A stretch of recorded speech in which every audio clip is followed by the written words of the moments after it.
This is the Dope Farm Podcast. My name is Win, and I'm your host. And I'm just doing a quick recording here. I'm on the way to meet a friend for a post-holiday meal. A good friend of mine that I don't get to see very often.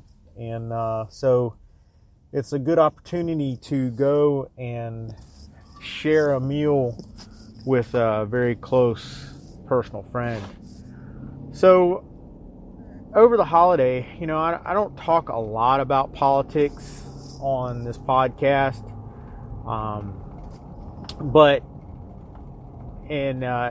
This is, like I say, this isn't a normal podcast. I'm driving, so we'll just see how it turns out. But anyway, so I don't really talk a lot of politics on this podcast.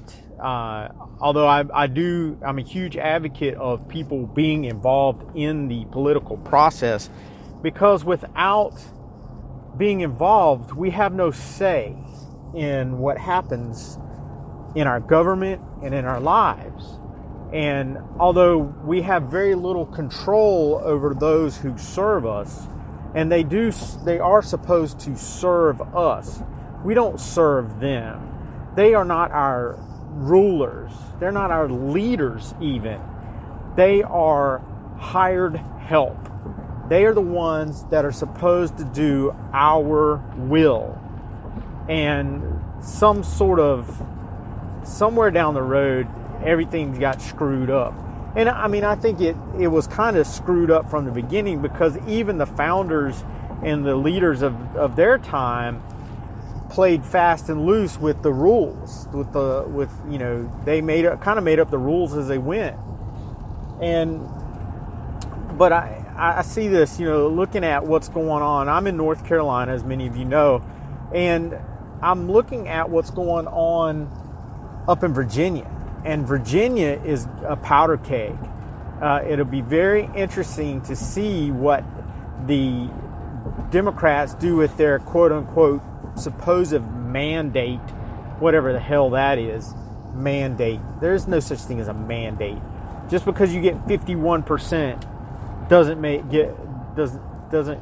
it a mandate or whatever. I really don't understand that whole thought process. But now the Democrats are in complete control of Virginia, and they're going to do whatever they want to do, regardless of what 51% or 50% of the state wants. If you look at the state of Virginia and how the election went, it's Richmond, some of the Tidewater area, and the D.C. area are the only places that are blue, and some down the 95 corridor. But anyway, it's that's where the most people are.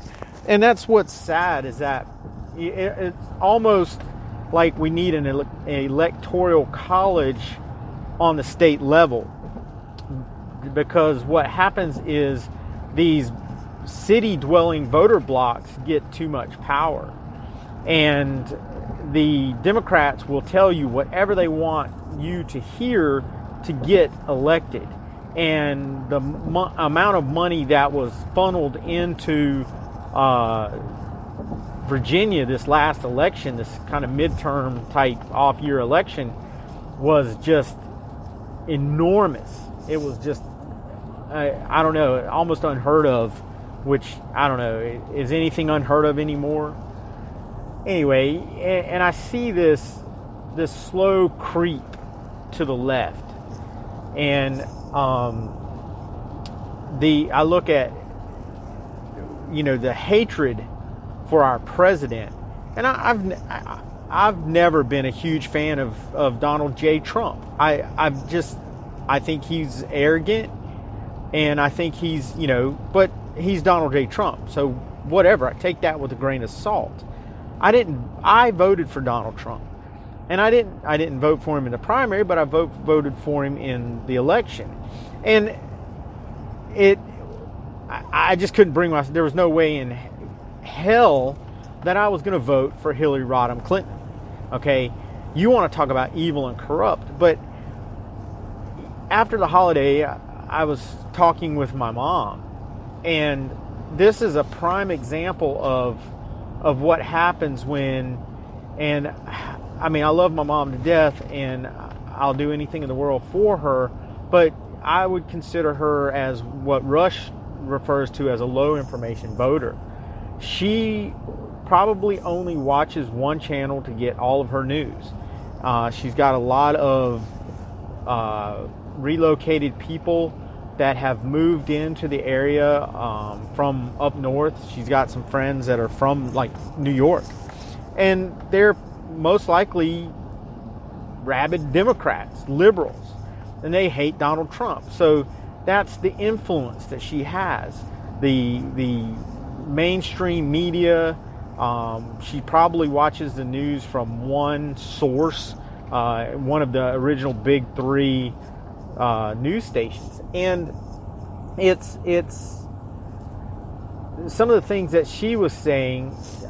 She called him a narcissistic liar, I believe. And although Donald Trump may be narcissistic, what person in his position isn't narcissistic? Okay, but although he may be narcissistic, I really don't think he's a liar. I've not seen anything, and I follow mostly alternative news outlets. I can't bring myself to watch or listen to these news outlets that are just, it's all negative all the time. And basically, according to certain media outlets, Donald Trump's never done anything good, except, when he was getting some award with Rosa Parks and Muhammad Ali for being a bastion of hope, or I forget what it was, some award for the black community. Donald Trump was never a racist until he ran for president. So anyway, it bothers me to see what's happening with people like my mom, that the only news she listened, probably, and I'm speculating because I don't know, I didn't really ask her, we kind of got off the subject, but I speculate that she only listens to one news outlet. She might listen to CNN. I doubt she watches Fox, but she gets a lot of her information from her friends, I'm sure. She probably does not read anything alternative that shows really the good things that she does, that he has done. And I mean, I disagree with a lot of what he does, but anyway, it's just the left in this country are the most divisive. They're the ones that are dividing this country.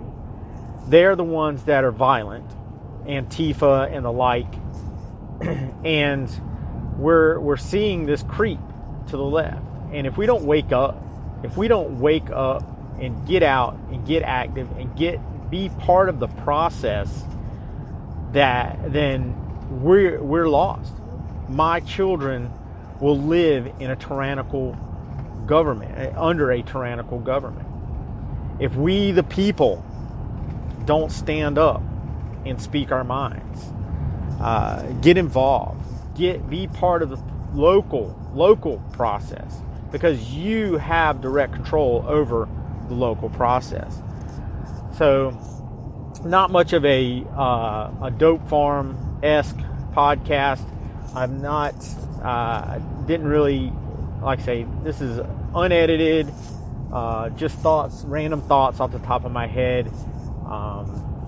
I don't want to steal any verbiage from Joe Prim over at the Ever Vigilant podcast. He does his podcast really off the cuff, and I really enjoy it. If you've never listened to any of the Ever Vigilant podcast, you should really go over there and check him out. He's been sporadic lately since he relocated. Go over and check out all my buddies over at the Prepper Broadcasting Network.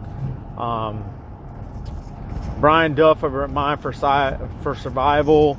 The Matter of Facts podcast, the Wasted Ammo podcast.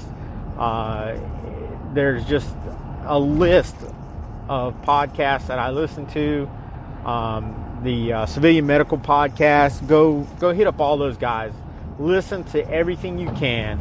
There's a lot of information out there, and that I'm just going to cut it off here.